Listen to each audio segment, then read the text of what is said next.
Hi friends, welcome to it's our time by Vijay. இது நம்ம நேரம். நம்ம நேரத்தில் நம்ம இன்னைக்கு திருமூலர் அருளிய திருமந்திரம் சிவனின் மூல மந்திரம் என்ன என்று பார்ப்போம். சிவ சிவ என்கிலர் தீவினையாளர், சிவ சிவ என்றிட தீவினை மாளும், சிவ சிவ என்றிட தேவரும் ஆவர், சிவ சிவ என்ன சிவகதிதானே. இந்த 4 வரிதான் மந்திரம். இதை 12 முறை கிழக்கு முகமாக அமர்ந்து சொல்லும் பொழுது சிவ சிவ என்ற வார்த்தை 108 முறை வரும். இது நமக்கு மோட்சத்தை தர வல்லது. இந்த பாடலின் பொருள், சிவ சிவ என்று சொல்வதற்கு புண்ணியம் செய்தவர்கள் மட்டுமே சொல்ல முடியுமாம்.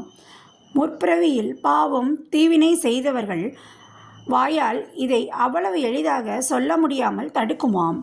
பாவம் செய்தவர்கள் தீவினையாளர்கள் மனம் மாறி சிவ சிவ என்று சொன்னால் அவர்கள் தீவினையும் எரிந்து மாண்டுவிடும்.